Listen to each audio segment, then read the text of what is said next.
Part 3, The Pursuit of Meaning and the Power of Truth. Welcome back, Truth Seekers. We're halfway through our journey with Jordan Peterson's guide to navigating life's chaos. In the first two parts, we built the foundation, standing tall, caring for yourself, choosing the right friends, focusing on personal growth, and cleaning up your immediate environment. You're physically and domestically in order. Let's dive into the four most challenging, yet most rewarding rules of all. Rule 7. Pursue what is meaningful, not what is expedient. This is arguably the most important rule in the entire book. It challenges the modern obsession with happiness. Peterson argues that aiming for constant happiness is a futile, short-term goal that will ultimately leave you feeling hollow. Why? Because happiness is fleeting, unpredictable, and often a mere side effect. Life is inherently full of suffering and tragedy. If happiness is your ultimate purpose, then the moment you suffer, you become a failure. Instead, JBP instructs us to pursue meaning. Meaning is found not in comfort, but in sacrifice, the voluntary deferral of instant gratification for a greater, future good. He draws on powerful mythological examples, like the story of Faust, who trades a soul for immediate pleasure. When you choose what is expedient, easy, convenient, short-term pleasure, you are trading the integrity of your future self for the comfort of your present self. You're selling your soul for a fleeting high. Meaning, on the other hand, is the antidote to the suffering of existence. When you choose the path of meaning, the harder, more responsible path, you are voluntarily choosing to carry a heavier load today so that your future and the world's future can be better. This is a heroic action we are all capable of. To reject the lie of temporary comfort and embrace the long-term, self-sacrificial path of purpose. A consciously accepted sacrifice, a deep and heartfelt sacrifice, is the only antidote to the soul-crushing terror of existence. Stop asking, what makes me feel good right now? Start asking, what is the most responsible, meaningful action I can take for my future and my community? Rule 8, tell the truth, or at least don't lie. This rule seems simple, but its consequences are catastrophic if ignored. Peterson shows us that lying is not just a moral failure. It's an epistemological failure, a failure in how you perceive reality itself. When you tell a lie, even a small white lie, you are bending your perception of the world to fit a convenient fiction. Over time, these small lies accumulate and distort your entire worldview. You end up living inside a self-constructed fantasy, a life lie that is disconnected from the difficult, objective reality you need to navigate. When reality inevitably crashes into your fantasy, and it always does, you are utterly unprepared.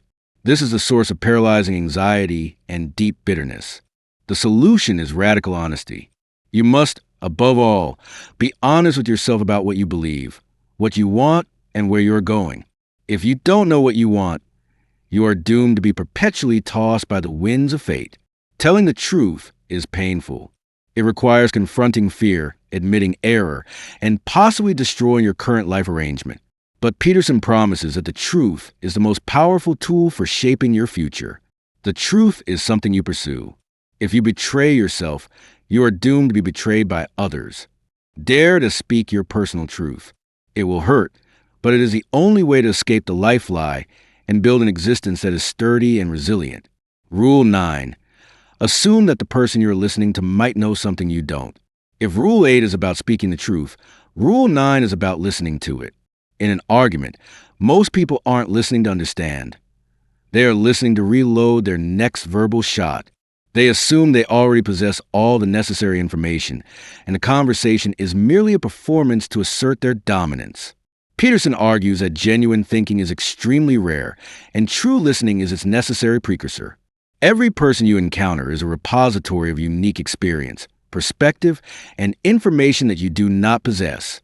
Assuming they know something you don't is an act of intellectual humility and a profound opportunity for growth. Instead of listening to win, listen to learn. Engage in dialogue as an exploration of the unknown. Here's the practical technique to make this happen. Practice paraphrasing.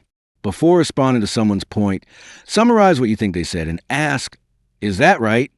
This simple act forces you to focus, validates their perspective, and, most importantly, allows them to correct your misinterpretation.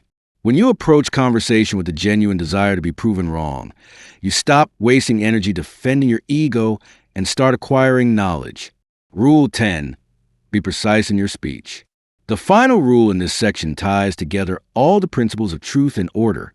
If you don't precisely define your problems, you can never solve them.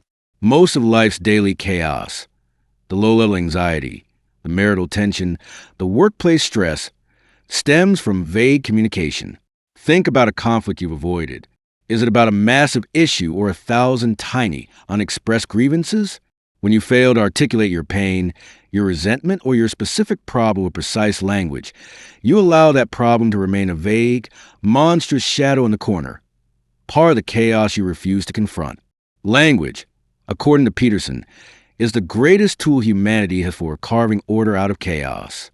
By naming a problem clearly and specifically, you transform a terrifying shadow into a manageable, actionable object. If you are suffering, pinpoint the suffering. Stop saying, "I hate my job." Start saying, "I hate that I spend 80% of my time on administrative tasks instead of creative work, and I need to ask for a 20% shift in my duties."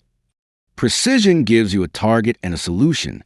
The chaos of potential immediately manifests itself in something specific when you speak. Vague language breeds avoidance and resentment. Precise speech is the engine of responsibility and the path to genuine change. Speak clearly and you will think clearly. In this section, you've learned to elevate your focus from simple tasks to the grand pursuit of meaning. You've understood the moral imperative of truth and the profound power of precise speech. These 4 rules arm you with the ethical framework necessary to not just cope with life, but to transcend it. You are now a truth teller, a meaning seeker, and an active creator of order. Do you feel the connection between meaning, Rule 7, and truth, Rule 8, is clear enough? Which of these communication rules, listening, Rule 9, or precision, Rule 10, do you think is the hardest for people to apply? Let me know your thoughts.